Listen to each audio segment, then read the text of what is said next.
साफ साफ इंगित तो कर रहा है कि कुछ ना कुछ यहाँ जरूर है, अन्यथा ये नाले की हाल ना होती। और समझिए इन सब चीज़ों को, अगर इस तरह से नालों का हाल हो रहा है तो ये बता रहा है ना कि आप किस तरह से अपने डिपार्टमेंट को लेके, अपने अधिकारियों को लेके, अपने काम को लेकर के आप कितने लापरवाह बने हुए हैं। कुछ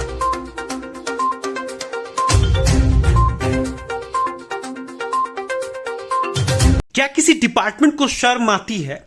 कोई डिपार्टमेंट अपनी कमियों को खुद स्वीकार करता है? कोई डिपार्टमेंट खड़ा होकर के इस बात को स्वीकार कर सकता है और बोल सकता है क्या कि हाँ, हमने काम नहीं किया है और इस काम के कारण स्थानीय जनता परेशान है? शायद नहीं।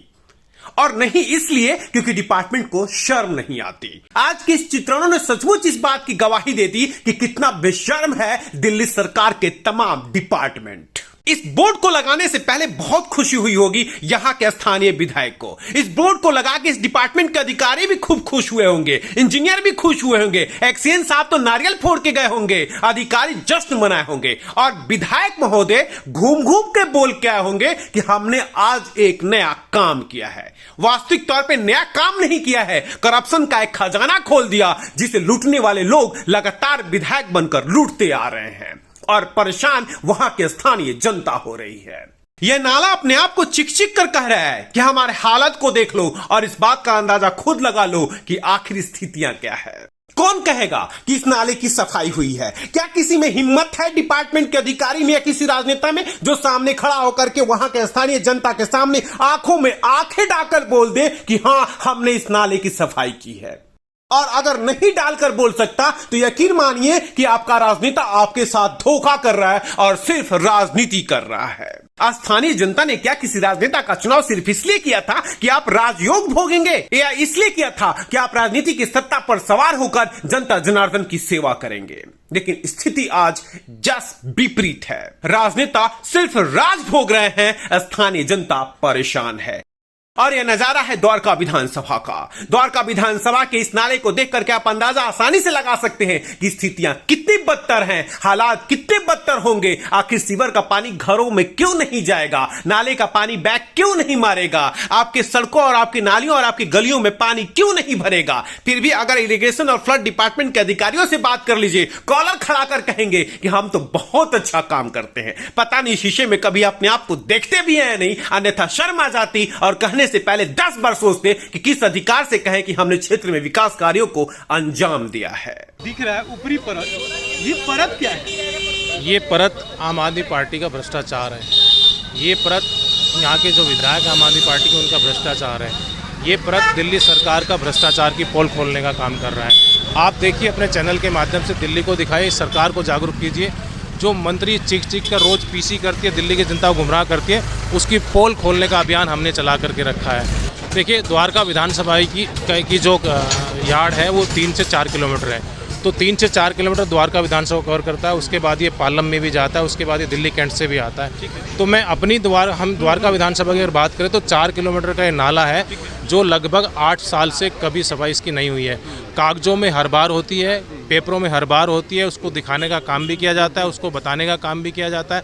लेकिन हम आज आम आदमी पार्टी की इसलिए पोल खोलने का काम कर रहे हैं। एक चीज और समझना चाहता हूं सर, ये अगर कागज में मोटा मोटी कितना अमाउंट होगा इसकी सफाई का? ये हर साल 60 लाख 70 लाख रुपए का इसका बजट आता है, वो कागजों में पास होता है, कागजों में सफाई होती है और कागजों में सफाई होकर के वो साफ हो जाता है। कौन सा विभाग है जो एक सफाई? ये इरिगेशन और फ्लड डिपार्टमेंट है जो दिल्ली सरकार के अधीन है। जो इनकी मंत्री अतिशी जी हैं जो रोज चिक चिक कर कहती है। पीछे भी उन्होंने जब जलभराव हुआ, दिल्ली पूरी तरह से डूब चुकी थी, केजरीवाल जी ने बोला था मैं 300। क्या कहते हैं लोकल विधायक, क्या कहते हैं? लोकल विधायक तो हवा में हैं, उनको तो लगता है कि मैंने साफ कर दिया, बातों से साफ कर रहे हैं वो। लेकिन जनता भी इस बार उनको मन बना चुकी है साफ करने का। उनको धरातल पर कुछ नहीं है, धरातल पर कुछ नहीं है, पूरी सरकार का नहीं है। नहीं, ये कभी साफ नहीं हुआ। जब हम निगम पार्षद भारतीय जनता पार्टी के होते थे, मेरे क्षेत्र में नाला आता है निगम पार्षद, हमने 2-3 बार इसको आगे सफाई करने का अभियान चलाया। उसमें भी इनके डिपार्टमेंट ने, इनके लोगों ने आकर के उसको रोकने का काम है। थोड़ी बहुत राहत हम देने का काम करते हैं जो हमने दी है। देखिए, आज प्रोनिंग के लिए भी लोगों को संघर्ष करना पड़ता है, पेड़ों की छटाई नहीं हो पाती है इनसे। एक मैं पूछूंगा, इसमें अगर पेड़ पे आप ध्यान दें गौर से तो एक रेड कलर का कुछ लटका हुआ है, बता पाएंगे क्या वो क्या है? वो देखिए, ये पीपल का पेड़ इसमें लगा हुआ है। उसके रेड कलर का कुछ नहीं, रेड कलर का तो मैंने देखा नहीं है क्या है, मुझे समझ में नहीं आ रहा। बट कहीं ना कहीं इसमें लोग आजकल पीपल को पूजने का काम करते हैं। तो देखिए कितने संघर्ष के बाद किसी ने पैसा बांध नहीं पैसा बांधा नहीं। आप देखिए इसकी सफाई अगर होती है 10 फुट गहरा नाला तो आदमी इसमें अंदर जाकर पेड़ पर कपड़ा नहीं बांध पाता।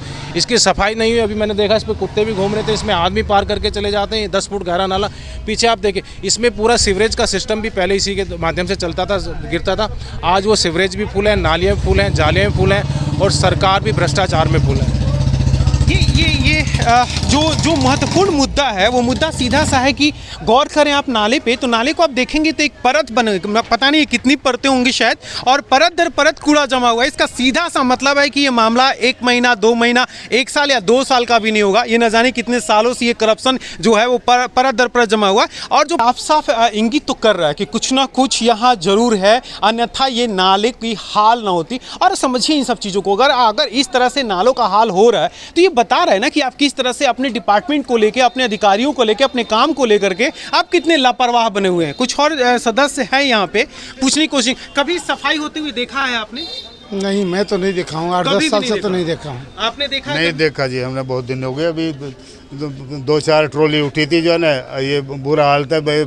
15 दिन रास्ता जाम रहा है हमारा, ये यहाँ से लोग वहाँ परेशान रहे, इधर से उधर से जो है ना, कोई लापरवाही खाना पूर्ति करिए बस। आपने देखा कभी सफाई होती? कभी सफाई नहीं है, ये सफाई होती ही नहीं है, कभी नहीं होती है। जेसीबी जरूर लगी थी यहाँ पे, ये रोड ब्लॉक कर दिया है पूरा, यहाँ से लेके वहाँ तक गंद फैला दिया है। 2-4 ट्रॉली निकाल ली होगी। फोटो सेशन रोज है, बाकायदा मीडिया बुला के, फोटोग्राफर बुला के, लेकिन सफाई नहीं हुई है।